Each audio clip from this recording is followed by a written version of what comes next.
Queridos, é o seguinte, vamos aqui para a correção da nossa quarta atividade do dia 7/5, tá bom? Vou falando mesmo e aí vocês, com as palavras de vocês, vão compreendendo e colocando no caderno. Eu dei uma olhada já nas que foram enviadas para mim, gostei de muitas respostas, certo? Mas vamos aqui a correção de cada uma. A primeira, quais são as partículas presentes nos átomos e a questão também pede para que você fale um pouco sobre elas, certo? As partículas, pessoal, como eu falei no outro vídeo, elas vão ser os prótons e os elétrons. Nesse caso, os prótons você tem que mencionar que se tratam das cargas positivas e os elétrons das cargas negativas, certo? Outra coisa que você pode e deve mencionar também é que tanto o próton quanto o elétron são partículas ainda menores que os átomos, né? Se elas estão constituídas neles, obviamente que elas vão ser menores. Mas por que eu estou falando isso? Porque o átomo em si, pessoal, que eu até falei que a gente vai estudar mais aprofundado no nono ano, ele é muito pequeno, certo?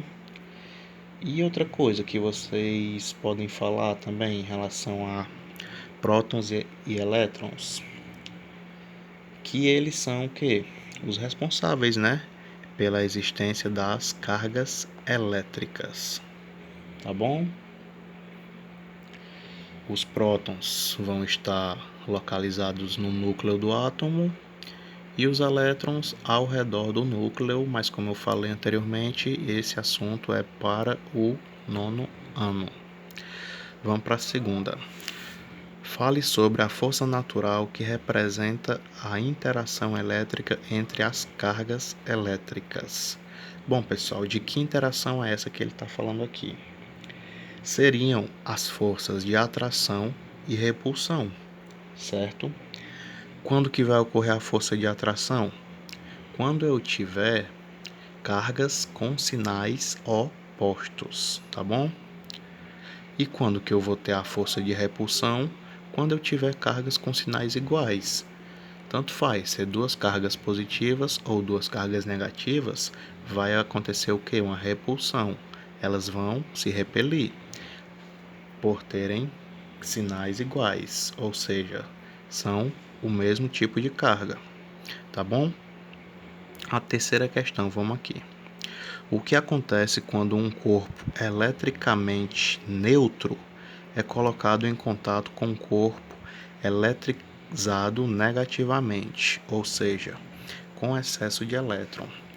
Acabou, pessoal, que eu não utilizei essa palavrinha no outro vídeo, mas assim, se eu estou falando de neutralidade, é aquilo que eu falei sobre os materiais terem a mesma quantidade de cargas positivas e a mesma quantidade de cargas negativas. Isso o torna neutro, tá bom? Se eu estou falando que um determinado corpo tem duas cargas positivas e duas cargas negativas, eu estou querendo dizer que esse material é neutro, tá certo? E a perguntinha aqui, o que é que acontece, né, quando esse corpo eletricamente neutro é colocado em contato com um corpo eletrizado negativamente? Nesse caso, pessoal, quando esse corpo neutro é colocado em contato, as cargas do corpo eletrizado negativamente vão passar para o corpo que está neutro, certo? Dessa forma, ambos vão ficar o quê? Com cargas iguais. Ah, professor, como assim? Eu vou ter um corpo, vamos supor que nesse corpo ele está neutro. Tem duas cargas positivas e duas cargas negativas. E o outro corpo está carregado negativamente, ou seja, ele está com excesso de cargas negativas. Quando os dois estiverem em contato, as cargas negativas do corpo que está carregado negativamente vão passar para o corpo neutro, né?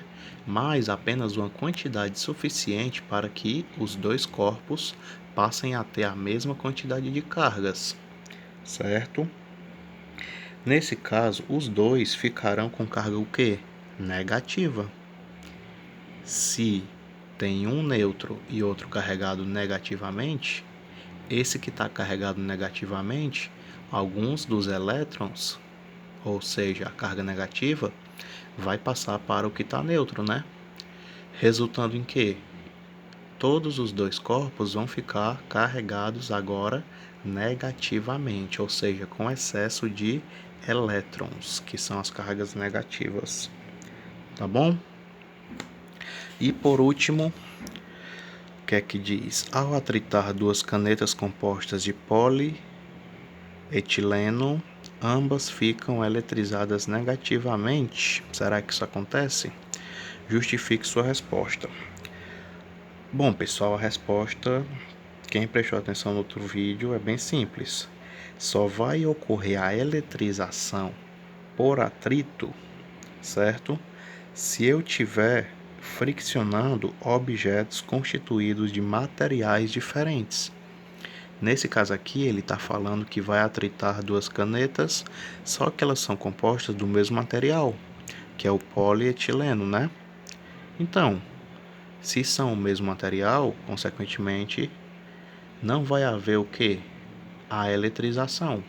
Porque para haver eletrização por atrito, eu tenho que ter materiais diferentes, constituídas de um material diferente. Tá bom?